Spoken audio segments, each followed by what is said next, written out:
hottest and wackiest stand-up comedy duo. Live at Downtown Sports Bar and Grand Hotel. Let's welcome the Pork Chop Duo.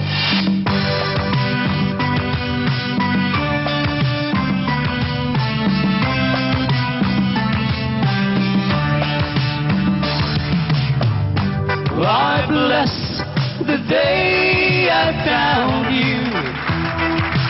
I want to stay around you, and so I beg you,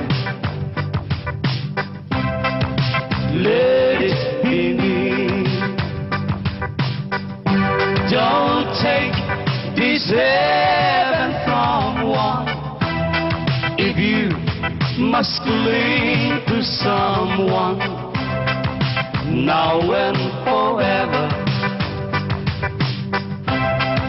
let it be me. Each time we meet, love, I found complete love without your sweet love. What would life be? So never leave me lonely. Tell me you love me only, and that you're always, let it be me.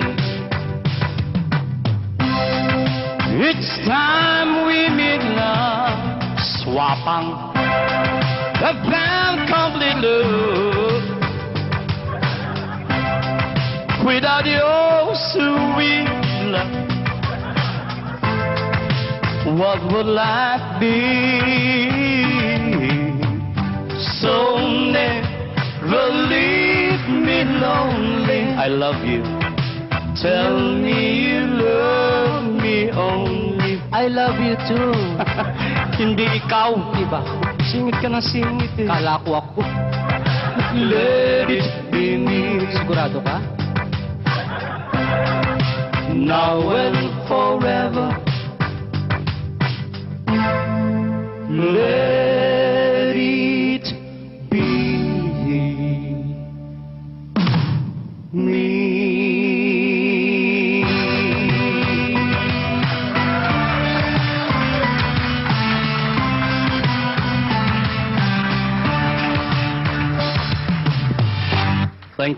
Thank you very much, you wonderful people.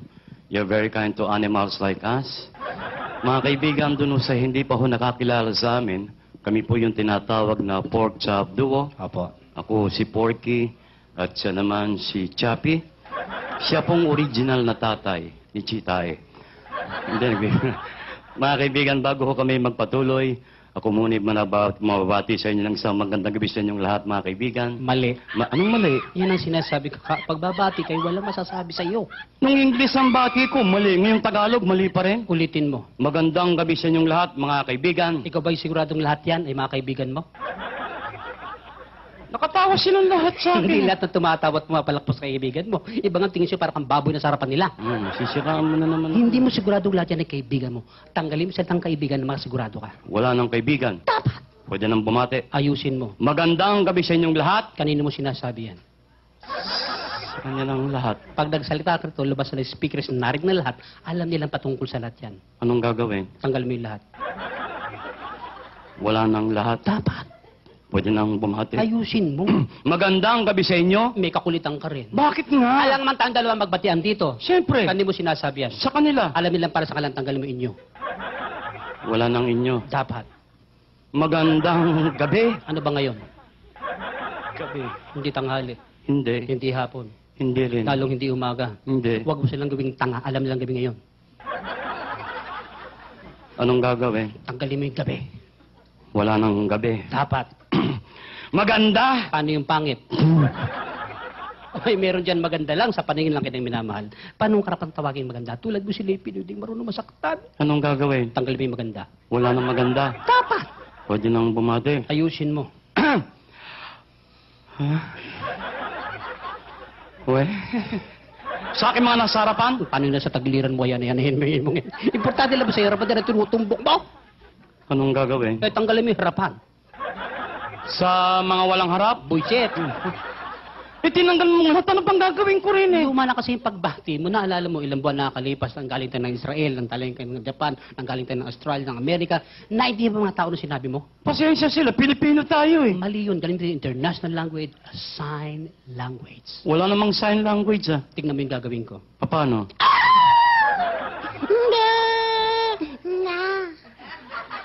Wala akong naintindihan eh. Good evening, ladies and gentlemen. Buiset.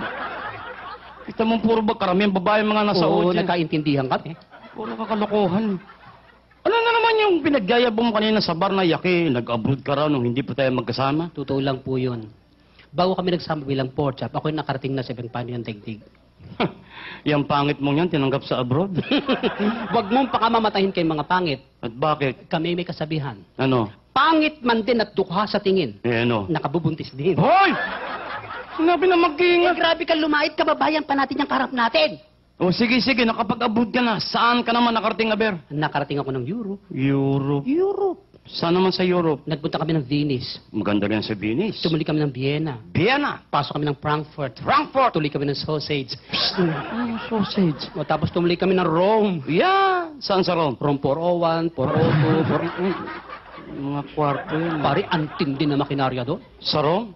Ano na naman ang makina ron? Abay, may nakita ko isang dahon lang, ipinasok sa makina. Sandahon. Isang gisapatan lang. Ano nangyari? Sigarilyo na. Ganon kabilis. Tapos may nakita ko isang buong baka hinihila. Isang buong baka? Pinasok sa makina. Yung baka. Isang kisapatan lang. Ano nangyari? Corn beef dilata na. Oh, matindi. Ang bilis sa Rome. Pero mas matindi ang Pinoy diyan. Sandali lang. Wala pang ganyang makina sa Pilipinas. Saka mas matindi ang Pinoy. Mapapahiya ka lang dito. Matindi ang Pinoy. Dito sa Pilipinas? Oo. Anong makina rito? Dito isang hotdog lang pinasok, paglabas bata na. Ibang makina yan eh. Fashion, bibilib ka, Paris. Kalokohan na naman yan. Nakita ko mismo eh. Ano na naman ang fashion sa Paris? Kung anong kulay ng buhok mo, siya rin ang kulay ng damit mo. Sabi naman, kalokohan na naman. Nakita ko itiniterno. Ibig mo sabihin, pinapansin yung kulay ng buhok sa damit? Oh, Halimbawa yan, itim ang buhok. itim ang damit. Pareho. Yes. Eh kung pula buhok. Pula rin ang damit. Eh kung dilawang buhok. Dilaw din ang damit. Paano kung walang buhok? Wala ring damit. Burlis na yan eh. Itiniterno nga eh. Fashion show eh. O Chicago, naka-imbento ng isang uri ng chemical. Ihalo mo rin sa metal. Makakain mo na yung metal. Sandali. Ibig mo sabihin yung metal, nilalagyan ng chemical. Mhm. Tapos, kinakain nila? Mismo. Saan yan? Chicago. Chicago. Mhm. Pwes, magpunta ka ng Pangasinan.